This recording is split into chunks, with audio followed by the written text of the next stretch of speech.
What's up, everybody? Welcome back to another Wednesday night live stream real estate recap where we talk about everything to do with the housing market and some other stuff. I've been gone for a couple weeks, like I told you guys, and there's a lot going on within the real estate community, the housing market.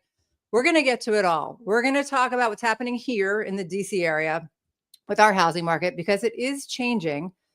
But we're also going to talk about what's happening in the whole real estate community because it does affect you as a consumer.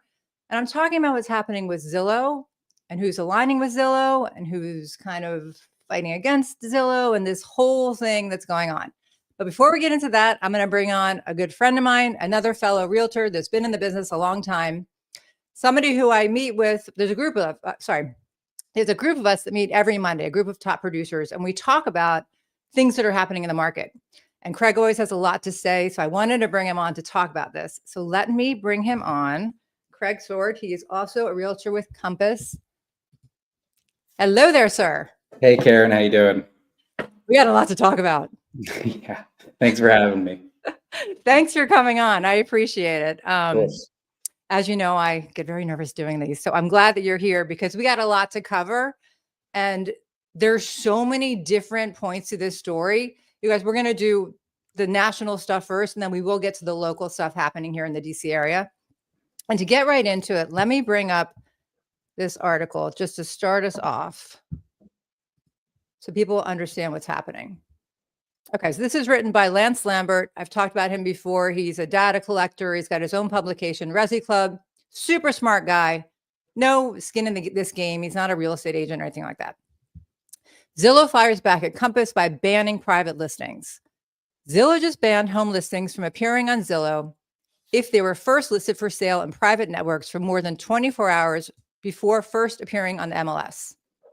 On Thursday, Zillow announced a new policy that bans home listings from appearing on Zillow if they were first listed for sale in private networks for more than 24 hours before first appearing on the multiple listing service.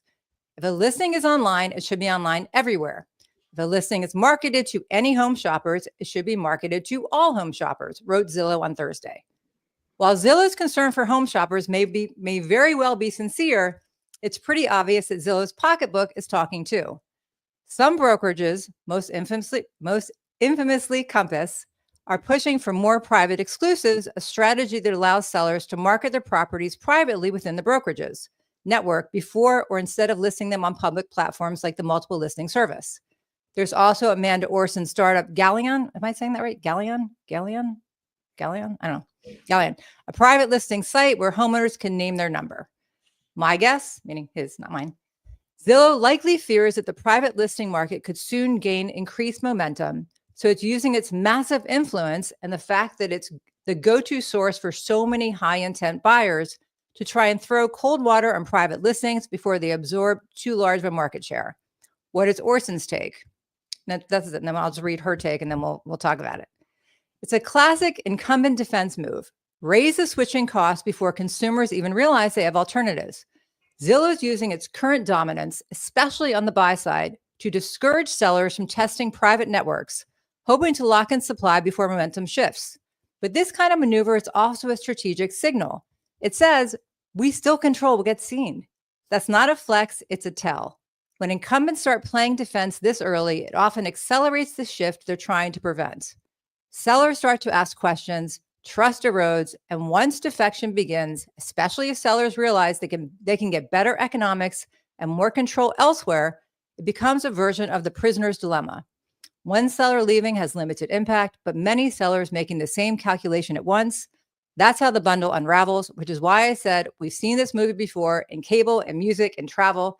The more aggressive the platform gets in trying to preserve the old model, the more inevitable the new one becomes. Note, there is also at least one loophole to Zillow's ban if the home seller fires their agent.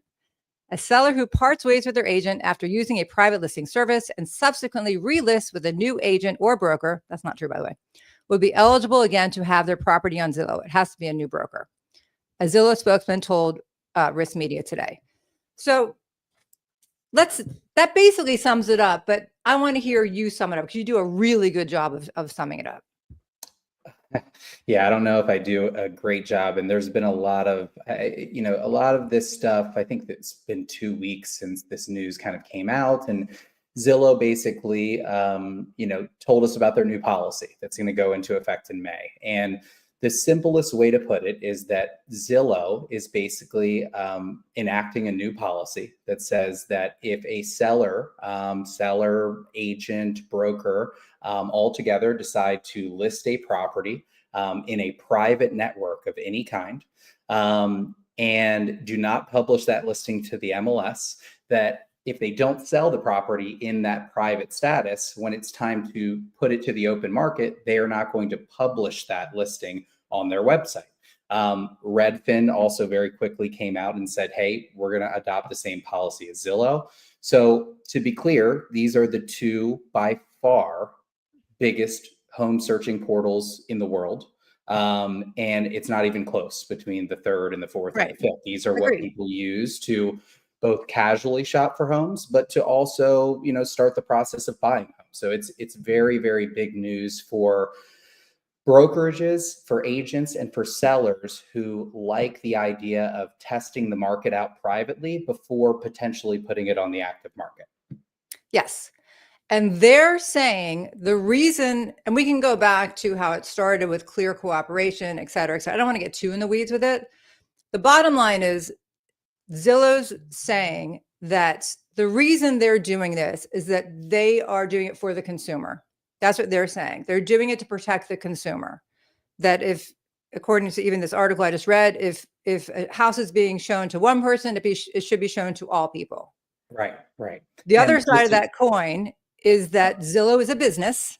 It's not a platform just to make people happy. It's a business.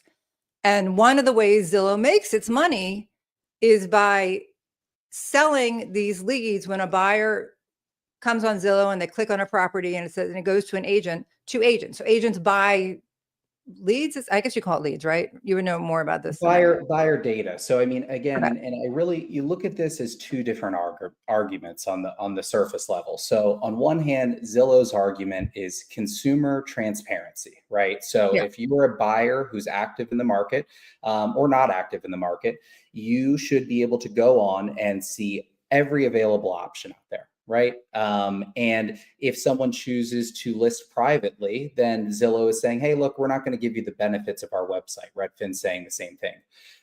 On the other side, you have Compass's argument, which is seller choice. If you own a home, you should be able to sell the home in any fashion that you want to. So these are both of the public arguments. Now, in reality, Zillow, when they publish a listing on their website, they then sell that data to lead aggregators and agents and people and all sorts of things.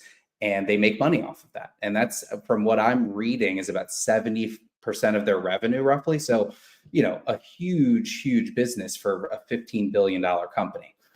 On the other end, Compass, again, seller choice. We're kind of having this argument here, but in reality, if Compass has the biggest private network of listings, right, that are not shared with other brokerages or websites like Zillow and Redfin, the likelihood that they are double ending deals, meaning there's a buyer's agent from Compass, there's a listing agent from Compass, is much more likely. So much better for Compass, right? So they both have really publicly facing arguments, but at the root of them, there's a lot of money being involved too. Fair enough. Yeah. And I the reason why I really like talking to you is because you and I both tend to see both sides and can discuss both sides. And fair, I think that's fair enough. They're both businesses.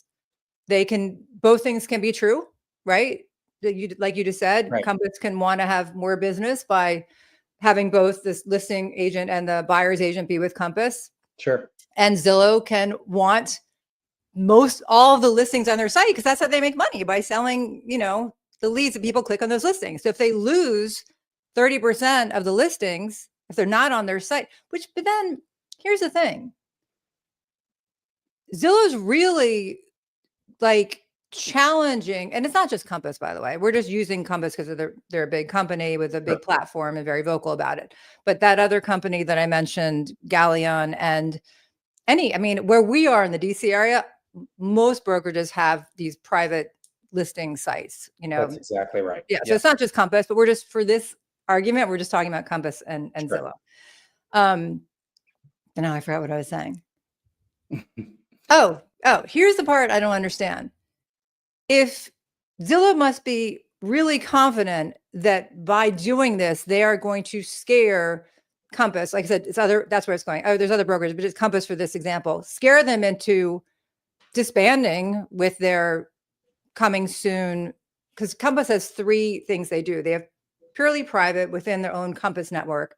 Then they have coming soon, Compass coming soon, which is on the Compass website, but it's public to anybody.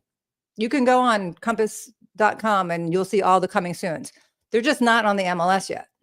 And then there's the regular, when it goes on the MLS, it's still on Compass. So there's 3 parts of it. If Zillow doesn't believe that Compass will back down, being that I think they have the biggest private network, I'm not sure of that, but I think they're the biggest private listings, then they will lose if it's 30% of their own data by banning them. Well, yeah, and potentially more or less, so on and so forth. And look, they have drawn a line in the sand, right? And you can argue that 2 things are the truth at the same time, that this is for consumer advocacy, and they very much believe that, and you could argue that it's true. And then there's the money side of things, where obviously if there's a huge influx of private listings that are not being shared with Zillow, their revenue is going down.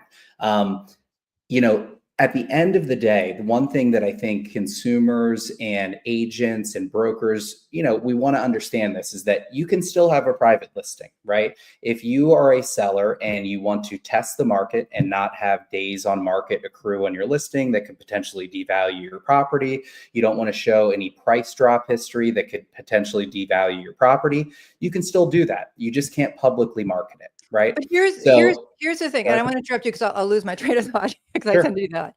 Here's the thing. For the Compass private exclusives, that I understand that. I think the sticking point is the Compass coming soon that Zillow doesn't like. Correct. And for people that don't know what Compass coming soon is a private status within the brokerage, right? But it is outwardly facing to the public. So if they go on Compass's website, they can find these listings that haven't hit the MLS and by proxy, Zillow, Redfin, other consumer platforms, but, are a little basically one step past private.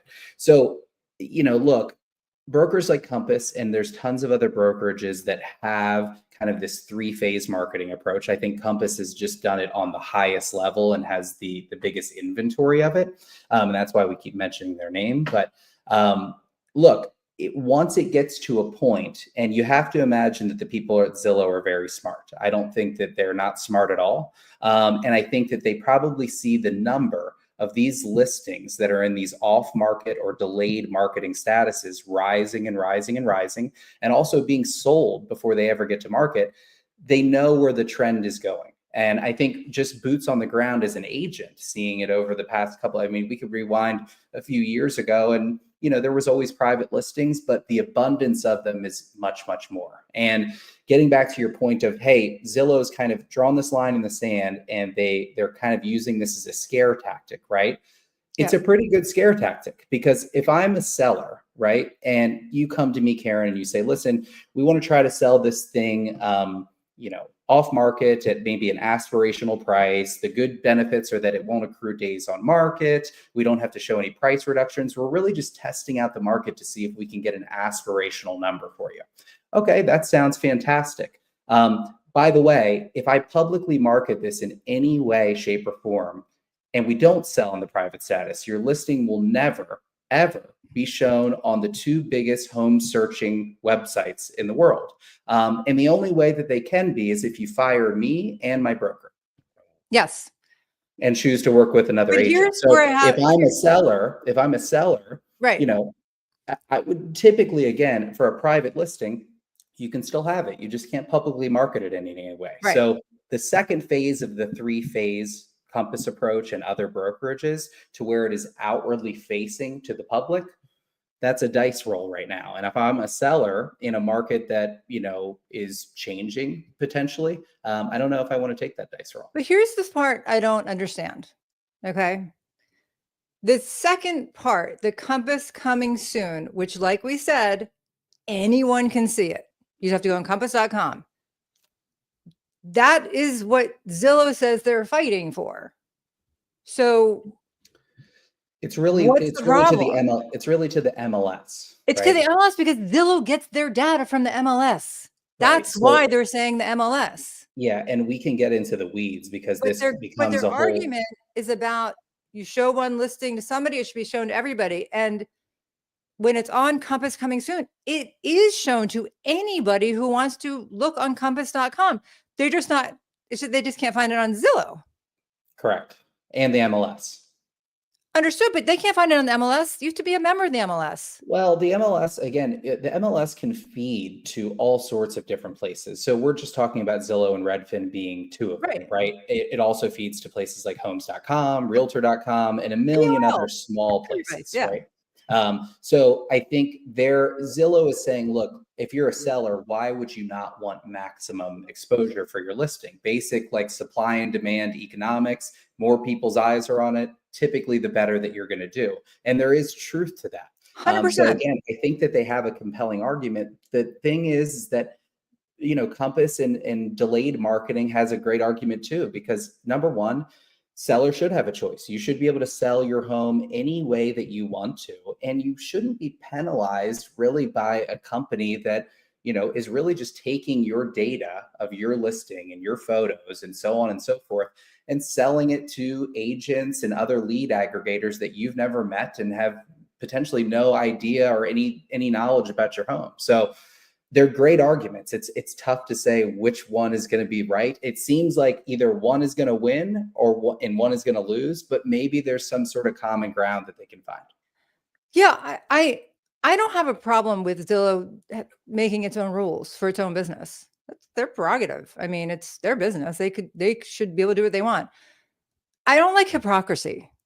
And the hypocrisy that I'm seeing just in this argument, and this does affect you guys if you're looking to buy a house and it's with Compass and they maybe made a mistake and did a social media post and whatever, and Zillow bans it, and you're looking on Zillow, you're never going to see that property. Let's say you were looking in a certain area, it's not there, even though it's for sale. So it affects you as a buyer, affects you as a seller, just like Craig said. Like if you were with a Compass agent, I'm just using Compass. It's not just Compass. I keep wanting to say that because it really isn't. It's not about Compass. It's about Zillow. It's for anybody. It's not just like Compass can't do this. That would be illegal. They can't single out a company. But they're saying this is their rule for everybody. So if you're with whoever and they did a private listing and then they did a social media post or they did something public, so you were banned. Now you, Mr. Seller, Mrs. Seller, your house is banned from Zillow and Redfin, which, like Craig said, are the two biggest platforms. So it affects you as a buyer and a seller. You want to be able to see if you are looking on Zillow and Redfin, you want to assume you're seeing 100% of their data instead of 70% because they ban 30%. And if you're a seller, you want to be exposed as much as possible if you're going public. And what the brokerages are saying, just keep using Compass as an example, is that if it doesn't sell privately, we're going to put an MLS and then it'll be everywhere. But if this is what the seller wants to do, why shouldn't the seller have the option to do what they want to do without getting punished because you're making a rule up? You're not the government. You're not the DOJ. You're Zillow. You're a platform that makes money off of getting data. Right. And I think you made one of the best kind of points that you brought up to think about is, okay, Zillow has made this policy for multiple different reasons. Two things can be true at the same time, but really they've made this so that, someone who wanted to have a private listing and publicly market it can't do that anymore. And I think what they have done, while I don't agree with every part of it, I don't agree with both arguments in full, but I agree with some of them. I think it's going to work. And I think it's ingenious on their end because, again, if I'm an agent and I'm representing a seller, doing a private listing is a phenomenal idea because you can test out an aspirational price. You don't have days on market. You don't have price reductions. It's really just a good way to kind of start that process. But if I'm being told, hey, if I take it to the next step and I Right. put it into a status to where it's publicly facing and I'm breaking this new policy that Zillow, Redfin have, number one, you have to disclose that to the sellers immediately and say, listen, if we go this route and we don't sell it in this status, there could be some ramifications to this. 100%. So again, if I'm a seller and a listing agent, I think at that point in time, you're just saying, okay, well, we're going to go on the market now. So for what Zillow is doing, I believe that is going to work. I don't think it's at that point in the best interest of the seller with potentially so much to lose. But let's just go back to just their argument, because if they're saying that they want it to be public facing, and it's not about private if you keep it private, because up until like a couple months ago, if you were doing a private listing, you couldn't do any public marketing. You weren't allowed to, per the NAR, National Association of Realtors, and the MLS. This is just new that you could even do a private listing and publicly market it. This is brand new. So if we went back to whatever, 3 months, 6 months ago, we got that private. We got the second phase. The Compass coming soon is public facing. So why doesn't Zillow just take their data from Compass? I don't. I mean, I'm not in charge of these companies, but yeah.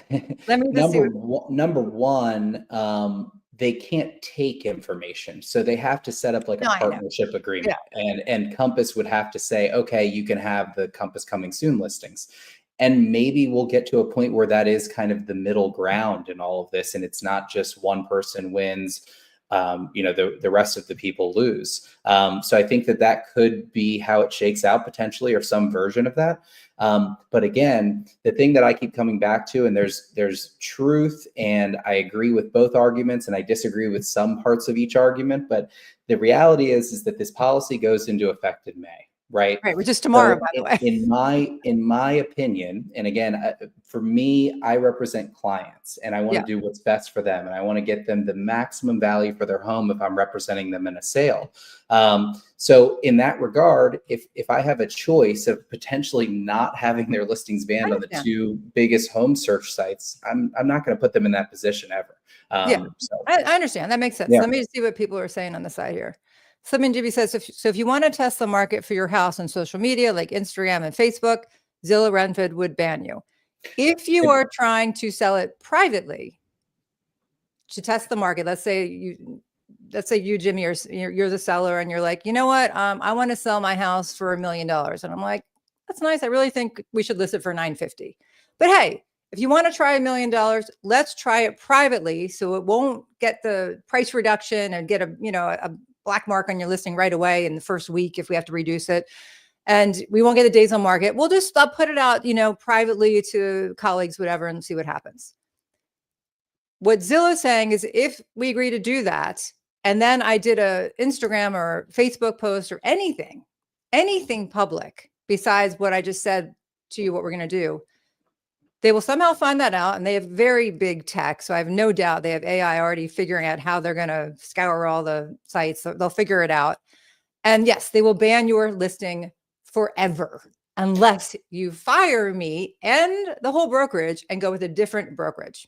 And and have a reset and start the process again. And I think just to dissect this question is that, listen, if this new policy does not cover for sale by owners, right? So if you're a for sale by owner and you don't have an agent, you can market your property however you want to. You can put it on social media, you can do anything that you want. But if you have a listing agreement in place and you have a delayed marketing listing or a private listing in any capacity, Zillow has actually been very specific in what that entails. So you definitely cannot have it outward facing on a website if it's not on the MLS, but you also can't have a social media post regarding it. You can't have a sign in the yard, and probably other things. So the answer to your question is, starting in May, at some point in May, no, you cannot.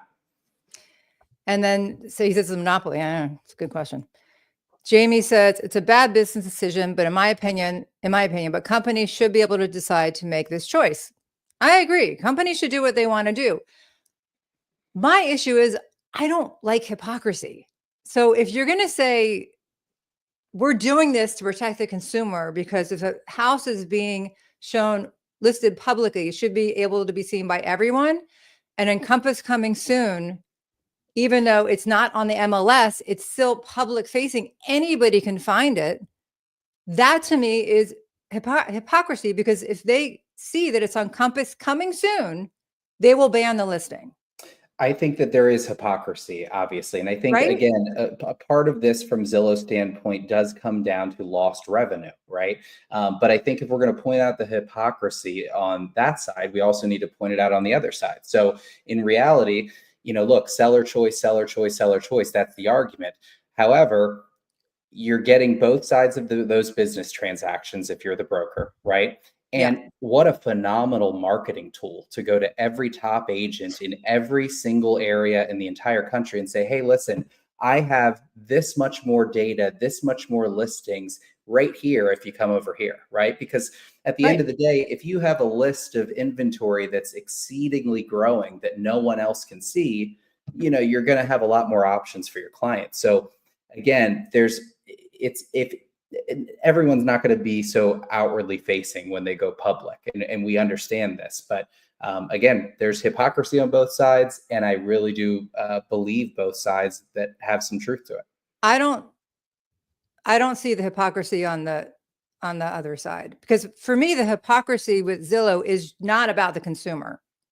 That to me is both things can be true. They can want the consumer to be protected, and they can also want to do business. The hypocrisy is their reason is that the listing is not available to the public.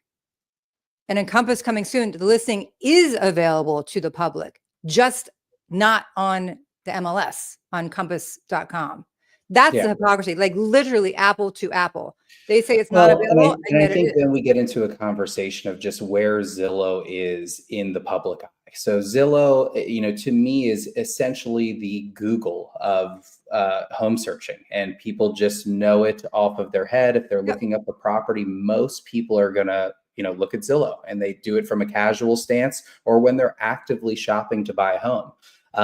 So, yes, those listings that are in Compass coming soon are on Compass's website. Do consumers know that? Are they finding them? Does everyone think that they have a fair shake in the market? And look, if that were the case and they were getting as much traffic as Zillow, maybe we wouldn't be having this conversation. But so do you think if it was Zillow versus Redfin, it'd be different because they're both so, Redfin was doing the private. Redfin is the same kind of model. It's, look, they have their big data feed, their website. The difference between a Redfin model is they're not selling the buyer data information all over the place to different lead aggregators, agents, and different entities. They're keeping it in-house, right? To Redfin agents and now Rocket Mortgage, who owns Redfin. So yeah, I mean, I think no matter what, like Zillow is the 800-pound gorilla in the room, and they have basically, look, the National Association of Realtors came out weeks ago and they said, you know what, we're okay with delayed marketing. We're going to add a new status. We think that the seller should have choice, basically. And they said, we're throwing up our hands. We don't want to deal with this. But Zillow, that was not what Zillow was looking for when they came to that agreement. And I think that they had this planned all along. If NAR did not go a certain way regarding clear cooperation, they were going to do this. And again, from a business standpoint, and I understand the hypocrisy, a phenomenal move on Zillow's part. I mean, you couldn't. Yeah. And I also think it's because I listened to that podcast that you asked me to listen to, where I don't know what his title was, the guy from Zillow was on it. And he was very calm. And it seemed to me when I was listening to him, it was very, very well thought out. Yeah. This is not a spur of the moment decision. This is not let's just try this and see what happens. The way he was talking I felt like that he was already kind of laying out the defense in case they get sued or something happens. And I'm saying there will, I don't know. I'm not a lawyer, but it just was very articulate, very thought out, very much talking about the consumer. And true, both things can be true. It's their company and do what they want. I just don't understand how you can say this is what's best for the consumer, and yet we're willing to lose that data that won't be shown to the consumer. Yeah, I think that once again, hypocrisy. And I think that they view things of, Zillow's stance is like, hey, we have this big website that everybody uses. It's the Google of home searching, right?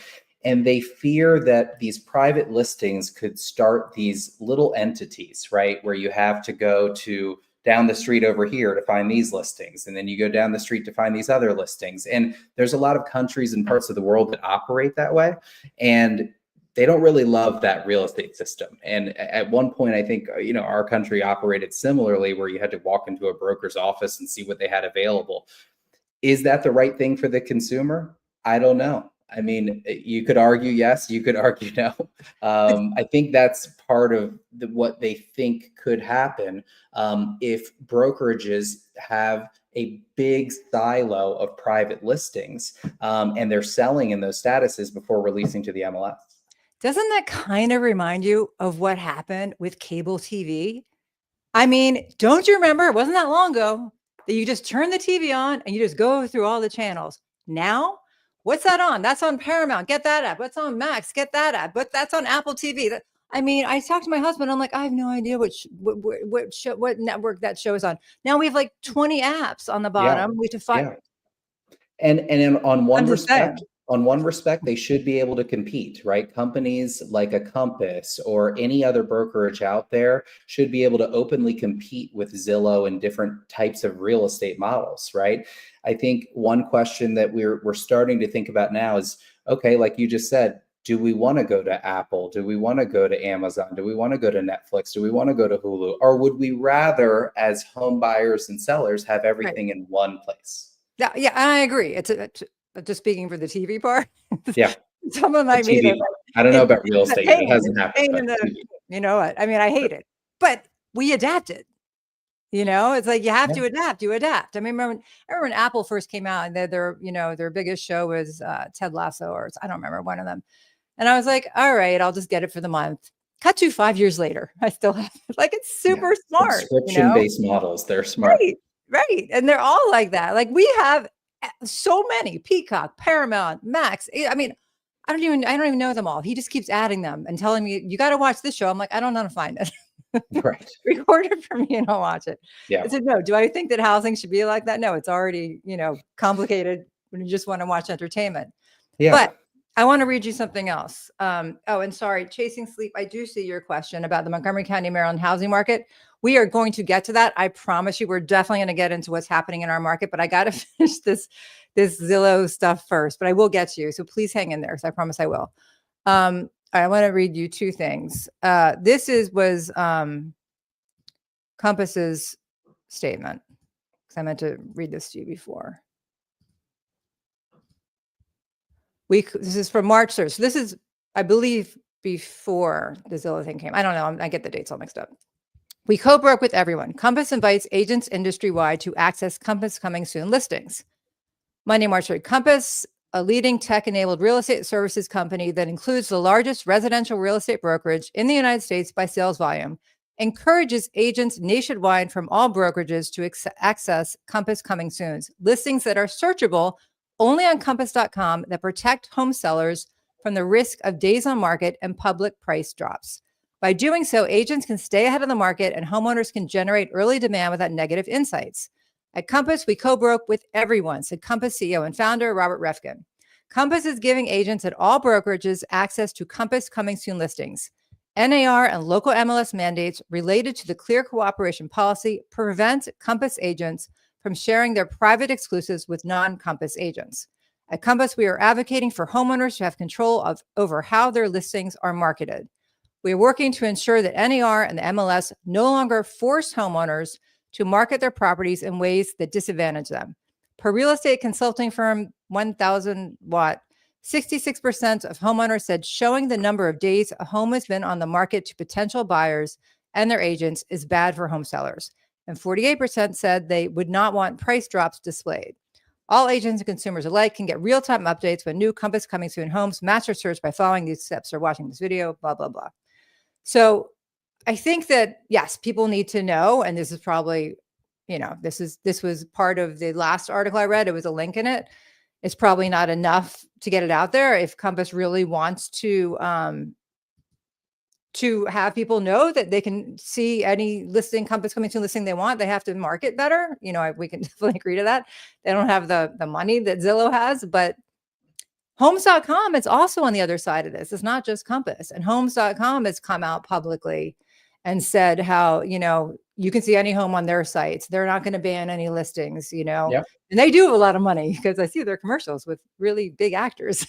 Right. So they must have big budgets. Jimmy says again, as a buyer seller, the less choices to see sales listings, the better. As a buyer or seller, the less choices to see. Right. Yeah. Yeah, you don't want to do the whole, like, all the apps. Yeah. Yeah, I think I understand this question. I mean, and part of this argument to me really comes down to, are we advocating for buyers or are we advocating for sellers, right? So if you're advocating for buyers, let's say, right, you would want days on market to show. You would want price reduction history to show. You would want to see every available option that your buyer client has. Or if you're just buying a home as a consumer, you would want to see everything. And to you, 100%. that is the fairest real estate model that's out there.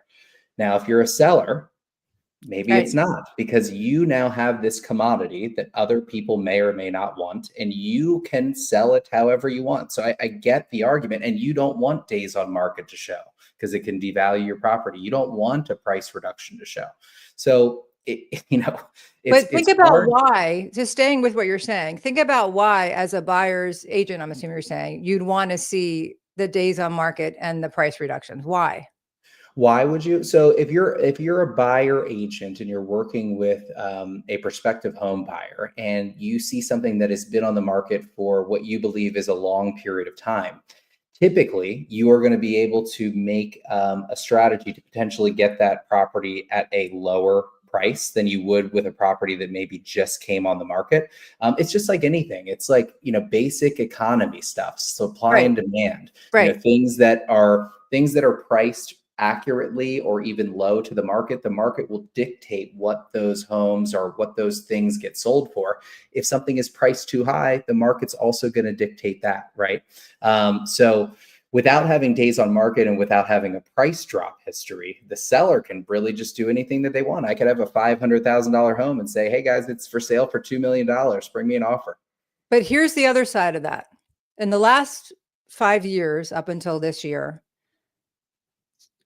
there were so many people bidding on homes that they were going way over asking, right? And they were, not doing home inspections, and they were not getting appraisals, and they were just giving up everything to do. I mean, here in our area, we do pre-inspections. Doesn't happen in other areas. So we're a little special here, but they're already saying they're not doing this, they're not doing this. And then they're buying a house probably overpriced at didn't appraise, right? Because they knew it was new on the market. So those buyers probably feel like that was unfair. Like if they just could see what was out there and not know about days on market or price, see if they like the house and how much they want to spend. Right. You know what I'm saying? Like that's the, what I'm saying? Like, so I see it both ways. Sure. I've been doing this 23 years. I love it when I see price reductions, when I see days on the market and my buyer likes the house, because I know we have power, right? I hate it when I represent a buyer and I see a brand new listing and I know there's going to be, 10 offers on it because we have no power and my buyer's going to have to give up a lot of stuff. So sure, as a negotiator, it definitely gives me tools to work with, but as just a consumer, I would think that both sides, you don't want to overpay, you don't want to underpay, but you want to see how the house is, we still have to do our jobs as agents, look at the comps and see how it's priced and blah, blah, blah, blah, blah, and see if you like the house. And if you want to write an offer, what you can do it on your turn. I don't know. I kind of can see both sides to it. It makes our jobs a lot easier to have that data, but is it better? Well, and I think that we get into a conversation of when I think if I'm looking to buy a home and I don't have an agent and I'm just searching, or if I have an agent and I'm a consumer, fundamentally, I would want to see every option I possibly could. And then if you told me that I can't see all of those options, I would say why. Right. And then I would also want to see all of the data that goes along with those homes, days on market, price drop history, so on and so forth. But again, for me, it's between buyers and sellers, and who are you advocating for? Yeah. Whether it's a buyer's market, whether it's a seller's market, it's going to change the way things look. Because look, in a non-competitive market, if we were in a full-out buyer's market, I don't know if private listings would be so prevalent. I mean, I think you would want full exposure at that point, Right. even more so. So it's interesting because, a lot of markets around the country are changing, including ours, I think. So this policy comes at a very interesting time. Here's the other thing that bothers me about this bullying, or whatever you want to call it, Zillow's doing this line in the sand, is that I can give you two examples in the past 2 years, right? Where I had sellers. One, it was an estate, it was mom's house, and there were 3 siblings, and they didn't all agree on the price that we were going to list at, and it needed a lot of work. I've done a video on this house before. I had it covered in wallpaper. I mean, original, everything. It was cute. Needed a lot of work. And one of the siblings said, well, I want it at, I'm just going to use fake numbers because I don't want to give their information out. I want to list it at 1.5. And I said, I really think it's got to be around 1.3, it needed a lot of work. And then the sibling that had like the biggest vote was like, well, I want to do whatever you do. I said, well, here's what we should do. Let's try to sell it privately while we get it ready to go on the market. While I get my contractors in here, we start to take the wallpaper down. We started to do the kitchen. We had a whole list at a budget, everything that we do for our clients. While we're getting it ready for the market, let's put on the 1.5, one of your sister's aspirational price. And if it sells at that, you're gonna be happy. We can stop the work wherever we're at. If it doesn't, we lose no time. We still have our target date. We're gonna go on May 1st. I'm giving an arbitrary date. And we'll be ready to go on. And hopefully we'll be somewhere between the two, because we'll get maybe a little data, a little feedback from some agents. It's a popular area. I think agents will come see it. And we'll be able to pick a price that works for everybody. Great. They all 3 signed off. Fair. Started it. So put it on private exclusive, with Compass, started getting it ready. Compass agents call, can I see it? Yeah, we're getting it ready. Contractors come by. Well, the first wave of them came by and the wallpaper was still there. They're like, have fun. Bye. Then, wallpaper's gone, painting. All of a sudden another wave comes by and house starts to look better. They see the cabinets are coming off in the kitchen. Well, long story short, we ended up selling it privately at the aspirational price. And my clients did 90% of the work. They didn't do all of it, but they did most of it because the buyer said, you said you're going to do this. And we already had it budgeted. So they did 90% of it and everybody was happy. And in that situation, it worked for everybody. It worked for the buyer because it was such a competitive market. It was such a competitive location and they still had to compete. There was still more than, there's probably 10 buyers saw it, 10 agents. But they didn't have to compete with everybody. And it worked for the seller because they got to appease the other sibling by trying this price. And if it didn't work, we'd have data, right? So by the time we got there, we could talk her into hopefully a different price. But they got the aspirational price. So that's one situation where I really thought using private exclusive worked, and it worked perfectly. Now, 100%. You're probably going to say, if you went on the market, could you have gotten more? And I'm telling you, the comps would never support more. Well, yeah, and I agree with you. And I think I've had tons of stories like that. And that's the beauty of doing a private or delayed market listing, right? And you can have a really good agent that represents you and they can get you the aspirational number that you really want. I think the argument from the other side, and whether there's validity to it or not, is, okay, if 10 buyers saw it, what if 100 buyers saw it? Right? Do you think, again, just based on basic economics and supply and demand, did those sellers potentially leave money on the table? Now, we'll never know in this case scenario and others. Yeah. But that's really the question. And I think really what Zillow and a lot of the industry would want to, hey, if we're going to do this and if we're going to sell at this aspirational price, I want to let you know, Mr. Seller, that 10 people saw this home. I think this is a really good number. I know you do. This was like our knock the cover off the ball number. But just so you know, if we opened it up to the whole market, we might get a better offer. So I think as long as the consumer and the seller knows that, then that is seller choice. They can do it. Now, if they don't know that and are not being very transparently told that, listen, if 10 people have seen it, we might get a better offer at 100, your choice, then I think it's a different story. But yeah, that's that. The argument on the other side is full exposure historically, not every time, but most of the time is going to get you the best price, terms, and sell your home in the quickest period of time. By the way, I agree with that. Yeah. I agree. I've been doing this 23 years. And I did say to the sellers when we got the offer, because I'm not the decision maker. I'm very clear about that. I think a lot of real estate agents get confused by that. And they think they're the decision maker. I know you're not like that. And I'm definitely not like that. So I put it on the table. Here's the offer we got. We were about halfway done with the work at that point.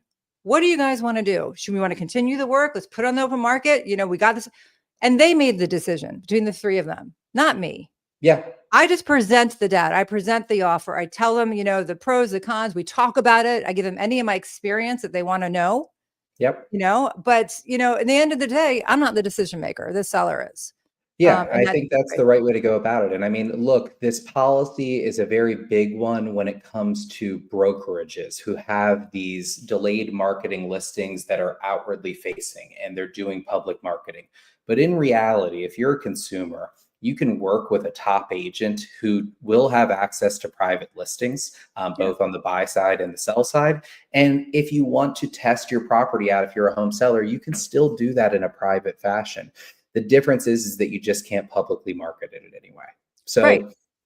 it sounds really, crazy. And it's really just this portal wars and broker wars between all these big companies. From the agent and the consumer level, I think we're going to be able to operate and always serve our clients the same way that we always have. I agree with that. And like I said, I have no problem. I have no problem with Zillow doing whatever they want. It's their business. And brokers like Compass doing it, it's their business. And I always have the mindset, like I am just somebody who works for my clients and tries to help them make the best decisions given my experience and my network and everything I can offer them. But I don't make the decisions at the end of the day. And of course they should know everything, because I agree with you. I do.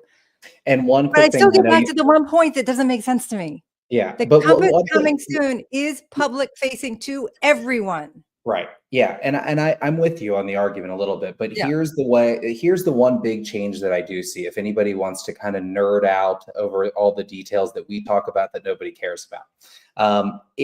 I find it very hard to believe that a large percentage of agents and sellers are going to say, hey, listen, we did the private status.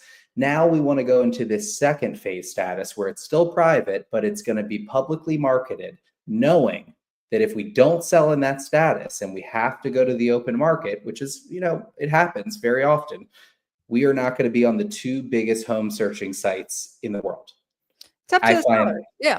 That's going to be a tough pill. If I'm a seller, that's a tough pill to swallow. And if I'm an agent, I'm going to be I'm going to make my recommendation on what we think we should do. Because again, my job is not to represent Zillow. It's not to represent Compass. It's to represent my seller. Exactly. Yeah. Yep. I mean, I had another situation. I don't get into the whole details, but it's a public figure. They didn't want people knowing their house was for sale, A, and B, how much they were selling it for.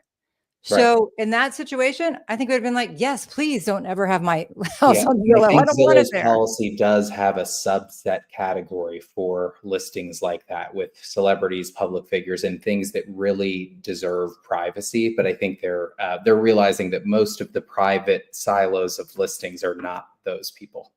No, but it could be a divorce. It doesn't have to be a public figure or a celebrity. It could be just a divorce. Somebody, I don't want my neighbor knowing I'm getting divorced, selling my house. So how are they gonna like police that? I don't know. I have no idea. We're going to learn on the fly and see. And I'm sure there's going to be all sorts of rules, not only from Zillow, but the MLSs are going to respond to this too. And that'll be another live stream YouTube for another day. But it's not the end of this news cycle. It's not the end of the changes. We're going to have to see how this thing rolls out and plays out. But yeah, I don't know how. I know they can definitely enforce some of this on the technological side, but some of the other things, I don't know. Yeah, I mean, exactly. I think that it's unfortunately going to be messy. And I think you and I are in complete agreement that it's all about what's best for our clients. It's not Yeah. about us, and you just got to know what you're doing. This is another thing, you guys, if you're watching this on the replay, make sure you're working with an agent that understands what's going on, because if they don't understand and they just slip up by accident, not knowing, and all of a sudden your house is not on Zillow or Redfin forever, unless not only you fire them, but switch brokerages, which you may not want to do, that's a problem. So you got to work with someone who understands what's happening, because it is very granular. It kind of changes. We don't even know when in May. Tomorrow's May. Is it tomorrow? Like, Yeah, we it don't could be even know tomorrow, when. Yeah. We don't know when. We are going to get to what's happening in the DC market. I do want to read just one last thing, and then then I'll stop, because we can talk about this for forever. This was a real estate agent's response to what's happening to, a Compass. I'm going to focus Compass Real Estate. I don't know him, but he's a Compass Real Estate agent. So what's happening? He said, okay. He said, in short, Zillow suggests that the more realtors cooperate with each other, the better it is for consumers. Unfortunately, that premise is wrong. As a realtor, my primary responsibility isn't to serve consumers broadly, it's to serve my clients. Do I interact with customers? Of course. Do I treat them with fairness and honesty? Absolutely. But my fiduciary duty is to those who've hired me, not to the general public. Think about it. Attorneys don't prioritize what's best for consumers, they prioritize what's best for their clients. Doctors don't treat the consumer, they treat the patient. Accountants serve clients, not the public at large. Small business owners aim to serve their specific customers, not some abstract concept of the consumer. All these professionals will collaborate with others in their field, but shouldn't in a way that compromises their obligations to those they serve. Doing so could lead to ethical violations or simply put them out of business. I value professional cooperation when I have a home and then he goes on and on. My cooperation doesn't over my highest duty, serving my clients. For example, public-facing days on market data may benefit buyers, but it doesn't always serve the interest of sellers. That's a decision my sellers and I weigh carefully, case by case. And then he goes on. He's responding to a podcast that I didn't listen to, so I don't want to mention it. Goes on and on. He said, these people on the podcast argued that listings should always go directly to the MLS because cooperation with other agents is always good, and that the MLS always serves the greater good. But I was raised to be cautious of people who say something is always true. I just thought that was interesting, bringing up people in different vocations and kind of, giving the analogy or comparing that to what we do, because we do have a fiduciary relationship with our clients, and we do have to do what's best for them. And like you said, what's best for them may be not doing the second phase of the Compass coming soon. If that will ban them from Zillow and Redfin, it's up to them. 100%. It's up to them. Absolutely. You and I can talk about this a lot, because yeah, we'll do a 3-hour live. I don't like bullies either. I don't like somebody telling me, you got to remember, Zillow makes their money off of data. Redfin is a brokerage. Like, I don't like people telling me you can't do this because we say so. Not because it's the law, not because it's the Justice Department, because we say it and that's it. And I feel like that's just a bully, and I don't like bullies, Yeah. Especially when there's hypocrisy involved. I agree. You guys watching now, if you have anything to say or ask about this, please feel free. Otherwise, we're going to move on to what's happening in our market. I have a bunch of other articles on all the markets that are getting softer, but let's really focus on what's happening here in the DC area. We are in Montgomery County, Maryland, right outside of DC. Craig, are you licensed? Where are you licensed? Maryland. My team does Maryland, DC, and Virginia, but I do all of my business in Maryland. Okay, but you've got a really tight team, so you kind of know what's happening in all three. I'm licensed in all three, but focus predominantly in Montgomery County, Maryland, and DC. I will go to Virginia if they let me cross the bridge with all the construction. It's not that easy. So tell me what you're seeing now. The Chasing Sleep said, sorry, I can't see. How is the Montgomery County, Maryland housing market doing? Is it still hot with multiple bidding offers? To answer his question, I'll take the lead. I still think that is happening in certain locations for certain homes, but it is nowhere near as prevalent as it has been over the past 2, 3, 4, 5 years or so. And I think really over the last maybe 90 days, maybe a little bit more than that, is the first time in probably several years that I've seen inventory come to the market, more inventory than I've seen. Inventory stay on the market, not be sold within a couple of days, a week, a couple of hours, super quick. And, it's not as competitive for buyers right now. And I think that's a lot of different reasons.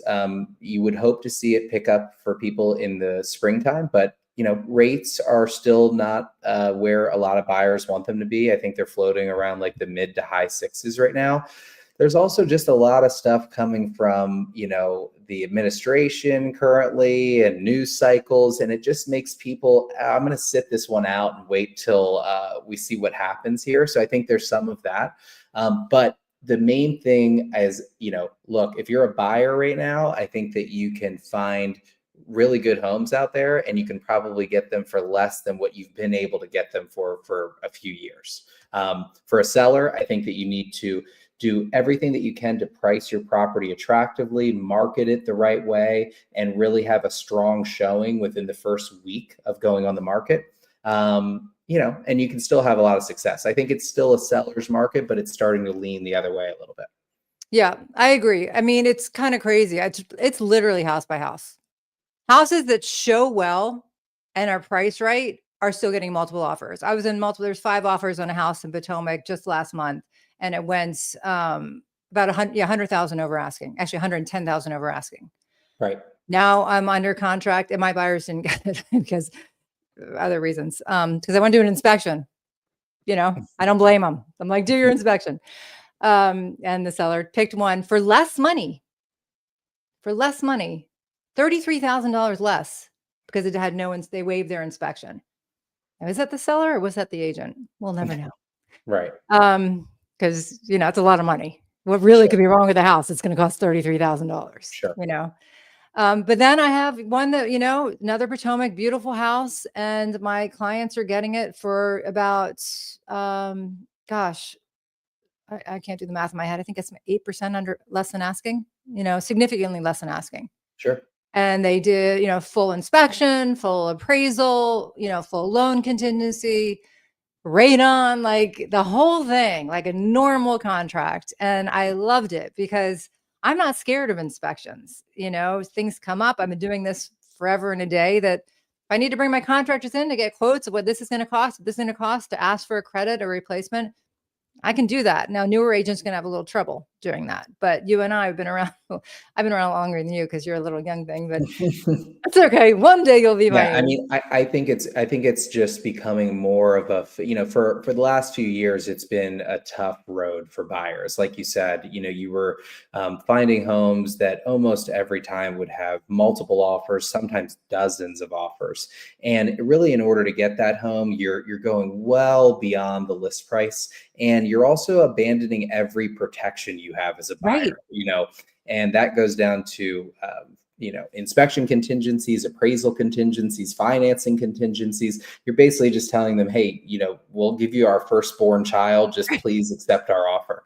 And look, that's not healthy and not sustainable. And I think for a while we had these interest rates due to the pandemic down in like the 2 to 3% range. And look, I get it. It's super enticing for those buyers. And it's at that point in time, you pay X amount of dollars over the sticker price. Who cares if I'm going to be in the property for 20 years with a super low interest rate, right? So I think that was the mindset that just took a while to get out of. And now we're getting back to a more even playing field. Yeah, I still think a lot more negotiating lately, a lot more fun. Yeah. And there's still not a lot of inventory. I mean, I still think we're at like less than 2 months of supply or something, right, in Montgomery County anyway. I think it's the same in Northern Virginia. DC is a little different. DC, I personally don't think DC ever fully recovered from the pandemic. DC, there's a lot of condos in DC. And I just think people, got out of there and they really quite went back. So there's a lot of good deals. Not to mention all of the other news that's happening in DC over the couple of months. What else is happening in Yeah. DC? Yeah.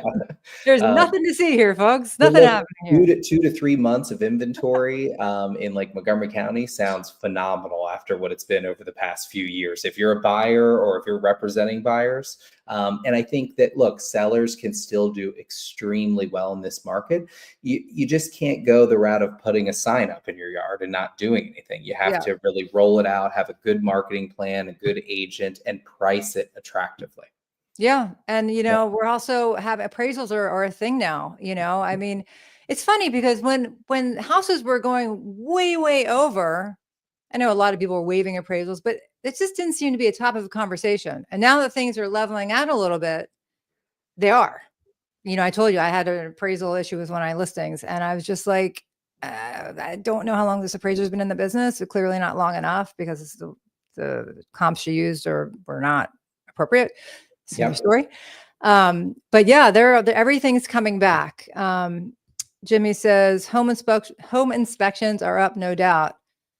I mean, I still think depending on the home, if it's new on the market, and it's new because you can see the days on market if it's public, and it's a really good house and priced well, people are still probably gonna do a pre-inspection here. Here you can do them, and go Yeah. without an inspection contingency. Agreed. I think if it's a really good marketing rollout and it's priced well and it's in a more sought after area, you still have a lot of pre-inspections or some people not doing inspections, period. I think that if you go to a lot of other areas, though, we're starting to see definitely an uptick in home inspection contingencies and really every kind of contingency. Yeah, I agree. Have you seen any seller concessions? I have. I've actually gotten quite a few of them this year. So last year was a record year for me and my team, and this I know. year, luckily, I'm starting off the kind of the same way. I think I have 26 transactions so far this year. Good for you. So, and I work with probably 60-70% buyers, and I've had a lot of seller credits involved in transactions. So, Nothing to do with commission, just to do with like, yep, just seller yeah. credits. Okay. Yep, Yeah. Like normal seller credit to do with like correct. inspections or whatever. Exactly. Yep. Like that really helps first time buyers. A lot of times they need that closing cost help, and they were just wiped out of the market for the last 5 years because there was no room for them. So Yeah. And I have a lot of buyers that, start out their search and look for the turnkey move-in ready home that can be very competitive depending on the area and the neighborhood. But if you find one that, let's say, is not in as good condition and you can structure an offer in a way that you can incorporate a substantial seller credit to help you do those renovations, I think a lot of people are getting on that train too. So yeah, again, another reason to work with a good agent who can talk to you about right. all your options. One that knows what's happening in the news. Right. David from Omaha, almost 10,000 subs. Congratulations. Oh, thank you. I appreciate that. I don't know if anyone's watching YouTube anymore, but maybe. So thank you. Thank you for that. Well, Craig, I'm going to let you go. Thank you so much for coming on. It's always good to talk to you. I love every Monday morning. We get to have these discussions with other agents in our office, and they're always Right. pretty animated. And people really come at it with, like I said, the one thing I really love about you is that you would try to see both sides like I do. And like you understand, like I do, it's not about us. It's about really getting educated so we can educate our clients, our sellers, and our buyers to be able to serve them the best. And as long as you keep your mind in that focus, not you, but like people, there's no problems. Let them all fight it out and do what they're going to do. As long as we keep our clients as the primary focus and respect the fiduciary relationship, you're good. Not going to get in trouble. I agree with you 100%. And thank you so much for having me on. I will absolutely do it again with you. And if I don't see you before Please. then, I'll see you on Monday. Where can people find you? Are you on social media? Are you anywhere? If people want to see what you're Oh, doing? you can type in my name and find me on social media. You can, I don't know if Caryn, if you put anything in like show notes or anything like that, but I guess the easiest way, I'll give you Craig_Sword_real estate. That's the easiest way. I like it. I like easy. Well, thank you so much, sir. You guys, thank you for joining us live. If you're watching this on the replay, if you have any questions for Craig or myself, just put them in the chat in the comments and we will get to them. Really appreciate you guys. Have a great Wednesday night. And yeah,